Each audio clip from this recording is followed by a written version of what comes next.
want to go the actual structure first, I think we should do that, and then kind of like the pillars of things that you should think about within it, you know, from a psychology view. Sure. So it's like first step whenever you're sending your cold email, you want it to be open. So subject line. Yeah. What do you think are like the criteria of a good subject line? That's a great question. To me, the criteria of a great subject line is it has to not sound like a sales or marketing subject line, because then you won't get an open. Agree. And it's got to be pattern interruptive, you know, to some degree to get them to stop, you know, and look at it. But it can't be silly and it can't be outlandish, because that's a good pattern interrupt, but then they see you. It's interesting when have you read Games People Play by Eric Berne? No. It's like a very deep psychology book, and he basically goes into 3 different ego states: there's child, parent, and adult. And he goes into essentially all joking is in child ego state. So like they see you to some degree as a child and they're a parent, so they usually, it's going to increase the likelihood that they say no just because they see you in a child ego state. But I digress. So I would say it can't be jokey, and the last rule I would give to it is it has to hook to the content. Like it can't be like free puppies, like want to buy limb list or like whatever it is. So I give like kind of those rules around a subject line of like it just has to use words that most people don't, you know, but it has to hook to the it has to hook to the body of the email so they don't feel misled. Yeah, I agree. I think like adding relevance sometimes in your subject line can make sense. So for example, if you've seen like they attended an event that, you know, like they are going to a webinar, that they posted something on LinkedIn or this type of things, I think it's also a great way to kind of like boost the subject line.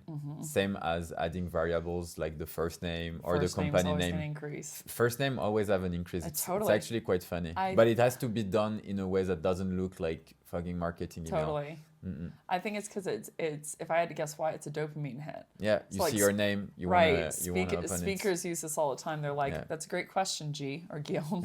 And then it releases like a shot of dopamine. But so any kind of first name or personalization or relevance. One thing that I see people doing wrong kind of on that note is they will use the word LinkedIn because they'll be like, your LinkedIn About Me section, and then it comes off as a push notification of like a LinkedIn update. So that's a quick tip where I saw a lot of people going wrong, but I think the general rule of the thumb is it should be setting the stage. What were you going to say? No, I agree with what you were saying. I think like the LinkedIn thing, it needs to be like more specific than just, you know, like as you said, like that it looks like a LinkedIn notification in marketing. Yeah, one that's worked really well for me is you said, and then in quotes. So I usually will tell SDRs as a litmus test, like if you can't say something like that, then I don't believe you've personalized. So I use it for my reps to like understand at a high level. If all of these don't look different. You know, so something in specific, if you can't use quotes, then essentially you haven't personalized to some degree. Something I love also is like using your own icebreaker inside the subject line. So it's having like something that is almost like a sentence long. So people, whenever they look at it, they don't even look at, because you know, like whenever you're checking either on your phone or like on like desktop, it's 2 different things. Like you don't see the same amount of characters. So usually like what people are trying to do is to connect their intro line to their subject line in order to increase open rates. But actually, if your subject line is long enough, you can actually manage to only have the person focusing on that. And I feel like a lot of people, whenever they are writing their emails in a hurry, are going to ask the question on the subject line and just sometimes like even leave blank, like, you know, like the preview text. Yeah, exactly, the preview text. So I think like what I like is when you can be super specific. So for example, it could be like, watch your video with Becc about, you know, like great structure of cold emails. And then after that, like the next step is basically directly the body of the email. And they write directly from there. And I think it's just going back to the essence of what the subject line is all about, trigger curiosity and make the, I would say like the reader interested in learning more about it without having him to see it as something deceptive. Totally. And I think it's deceptive when you get an open for the wrong reason. Exactly. Like and then you're like hosed. They don't want to keep reading no matter what it says. So I love that. I love that idea of it like flowing even into the first line. And maybe like before we enter into the body of the email and the different structure, what's for you the goal of a cold email? Like how would you define like the end goal of the cold email when you send it? Yeah, so I see a lot of people say it's to start a conversation, but like, to be candid, and maybe I'm just gonna like that's not what we're metriced on. Conversations. We're metriced on discovery calls. Yeah. So it's like, now how you get there, in my opinion, is by way of a conversation or by hitting on some type of problem that they want to solve. I think it's one of two things. If you go the pain route and you're like, hey, are you struggling with X, Y, and Z? It rubs me the wrong way, number one. And statistically, like, you're going to have to be the right person at the right time. If they have enough pain, they just hadn't done something about it yet. So exactly. I don't love that route, but I think that the second route is teaching them something that they didn't know. And that can be an industry stat of like, were you aware that 83% or like on average, programs with a less than 45% open rate, that 50% of their emails are going to spam and struggle with deliverability. It's like giving them some kind of statistic and asking them to go check internally. But the better way that I've seen is essentially that you're personalizing to a problem that you're aware that they have. Yeah. It's like printing money. Yeah, I agree. Because you're printing them money. Yeah. By being like, here's a problem. So I think that the goal of a cold email is to earn the right. I mean, the KPI is a discovery call if you're an SDR. Yeah. It's an AE, then it's obviously a longer cycle. But the goal is to get a conversation by way of best case scenario, highlighting a problem that they didn't know that they have. Like, that's the curiosity piece to me, is they wonder like, oh, I do wonder if we're struggling with deliverability, or I wonder if that's one of the reasons that we're not being able to X, Y, and Z. But it's an educational process that they're educated on a problem that you're positive that they have or you think they might have, so that they want to double click on that and understand, without a shadow of a doubt, whether they do run into it, on a discovery call. What about you? What do you think the goal is? Yeah, for me, I agree 100%. Like, I think it's definitely like to book a meeting. In the end, it's like you want to, of course, like start the conversation. I think is like the first step to booking meetings, because as you said, like, you want to be perceived as the right person. I'm sorry, I think like my chair is falling. That was a pain that turned to, he solved for it because the impact was that you'd fall through in the middle of the video, right? When you thought it was just a noise. Yeah. I think the issue, like, I think like cold email overall and cold messaging in general is pretty difficult, because the thing is, like, we incentivize people to book more meetings. So to book more meetings, people are going to try like the shortcuts.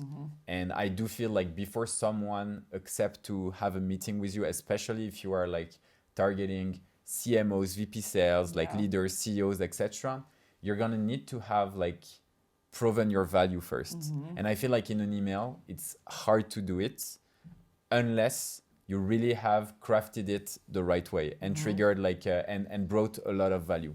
So for example, like I want to challenge a bit the thing where, like, wherever you ask a question to someone and ask them to do something, like go check in your CRM and tell me if Here I want to challenge this and say like, okay, like in my opinion, if your cold email is not answering what's in it for them straight away, it's going to be difficult for them to actually do an action before they can actually So how would you go from the first sentence to kind of like, or like, I would rephrase the question, like, what are, according to you, some tactics you can use so time to value whenever you open the email is close to 0 seconds. Like it needs to be like to happen instantly. Yeah, so I think, value to me is you teach someone something they didn't know when it comes to cold outreach. Like, there's a lot of different things you can do for value, but in this case scenario, it's teach them something they didn't know. So the highest value is always going to be, you have a problem that I'm positive of, like on your website, like, did you know that X, Y, and Z, or were you aware that, so I requested a demo, and it took 2 weeks for someone to respond to me. I'm not positive if you're seeing a drop off in conversion, but I would imagine, given the industry statistics, that you're churning 50% of your pipe. That is the gold marker. Now, a lot of people would kick back and say, well, I don't have the time for that. And I'm like, but here's the thing. If you send 20 emails like that, and that's all, it won't take a day to send 20 emails like that. You can do it in the morning. You'll book half of them, with the meetings. And so I have that struggle talking to people. I'm like, don't view it as the time it takes to send something. View it as net, how many meetings can I book in a day? But to your point, the only reason I give it as an option of like that you can compare to industry statistics is because sometimes I get that kickback of like, oh, well, it takes too much time and I just want a mass blast. And I'm like, well, if I can't convince you out of that, I would educate them with what's average for them of like, on average, SDRs are booking 6 meetings a month. I don't know or they're on average, people are at 75% of quota for SDRs, which means they're booking 6 meetings out of 10 per month. I don't know if you're struggling, with this problem, but if you are, if you could let me know. And that's to test for an indicator that you can't test for in an overt fashion. Like I can never know their meetings quota unless I knock on their door. But I feel like that approach's credit. Now I'm always going to stress finding a problem that they have, your positive that they have based on some piece of data. It's always going to be the winner. But the value that they get, even if they don't go back to their CRM, is now they know what the industry average is. Yeah. So whenever they do end up going back to the inbound, they have a piece of data of which to compare themselves. They know, relatively speaking, at that point when they stumble across it, am I in hot water? Am I doing just fine? Yeah. But I'm always going to say finding it's like problem-centric personalization, relevance, personalization relevance-based on problem with an industry stat and asking them to cross-compare, and then personalization, and then just basically relevance. Like personalization, you hook it to, some type of relevance, but it's personalizing to something they've done. Yeah. And then it's going to be relevance only at the bottom, usually is my approach. The one thing that I would add, because I like that structure and I think it makes a lot of sense, but in my opinion, a lot of people are sharing numbers and saying industry average. Yeah. And what I would love to see data's more. Shit. Yeah, it's most often the data is shit, but what I would love to see, it's what's your personal experience as someone who's been working with X companies, and instead of just mentioning industry, be even more specific. So for example, if they reach out to us, it would be B2B SaaS in the sales tech industry, and what we've seen working with customer ABC is that the average is, and then you have a number. Because whenever people are telling me we see tech companies, yeah, of course I'm in tech, but it's so irrelevant. I'm targeting SMBs. I'm in sales tech. It's not relevant to me. Exactly. So quality of the data, I think, is unique, because as I repeat pretty often, it's for me, sales is a transfer of belief across a ladder of trust. Cold email is to help you build that trust. And if the data you are sharing, or if the wording you are using is not accurate enough to build trust, for me, it's dead. It's over. You're just put as a spammer or someone who doesn't know what he's talking about, and people will never want to talk with you. Yeah, and I think to your point, I'm glad that you brought up the challenge. I think to your point, something that I've done that people would really disagree with is I'm like, hey, why don't you teach them something that they could do to solve the problem? That they don't need to jump on a call with you, or they don't need to buy your product. And they're like, well, that's just a waste of time. I'm like, it's a deposit. Yeah, it's helping them. So then they're a little more convinced that you'll continue to help them in the discovery process. But it's the most I have caught flack for nothing else more than the fact that my content's free. People are like, well, people would pay money. I'm like, probably. And I'm like, because to me, I'm like, you should out-teach everybody else. That's the way to win credibility. That's the way to win trust with them. That's the way to win rapport. Is teach. And they're like, well, what happens if they don't buy? I'm like, and you just helped another human being. And I guarantee you, to your point, 4 years down the road, their experience with your brand transfers. So it's not like you treat someone well, and then 3 years later they don't remember. Or you treat someone poorly, and then 4 years later they don't remember that. Yeah. They take that experience with them. So I'm like, to me, if you can, within the email of I don't know if you're running into this, but if you are, here's one idea that can make it better. You know, if you give me a shot to meet you for 50, I've got 5 other ideas that might be relevant to you, but I got to ask a couple questions first. And like, at least that little bit of deposit, you know, that's like, if nothing else, you know, then you could do something better before the email. You would after the email. And close my rant with saying this. I've seen a very famous sales methodology of like, don't spill your candy in the lobby.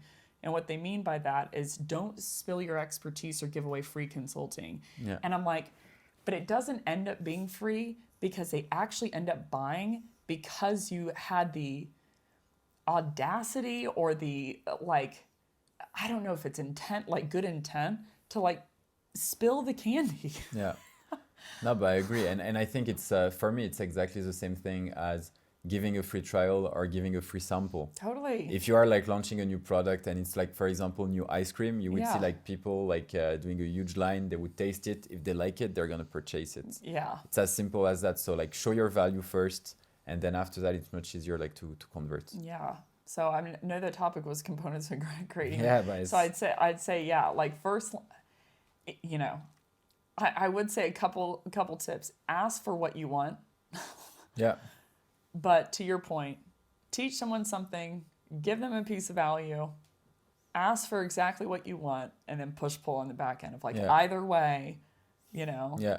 Hope that you're doing well. Keep the good articles coming. Like put all of that quote unquote wasted text near the end so that someone feels like you care about them either way. But to your point, like most of it is not about the necessary components. Like I generally speaking say like, hey, 4 lines. You know, like they need to, by a rule of thumb, not have to scroll more than once on mobile. Yeah. But it's like the reality is if you're teaching them something that's relevant to them, they'll keep scrolling. Yeah, of course. They'll keep scrolling. So I feel like the main punchline to it is like teach them something, especially about something that's hurting them currently that you don't think that they know about. And like, you know, they're in your corner to give you time because you were in their corner first, you know. Anywho. Anything to add? No, I think we're all set. I'm like all pumped up. I'm like, go send some emails. go help someone. Yeah, test different approach. I think that's also like the key. Oh, good point. Yeah, testing. Test it, make sure it works. Pivot if it doesn't. That's hard ego-wise though. But it's very important. So that was it. Per diem episode to Salt Lake. Like I pivoted from numbers to cities. Have we gotten... so that is a wrap. Those components of a great email.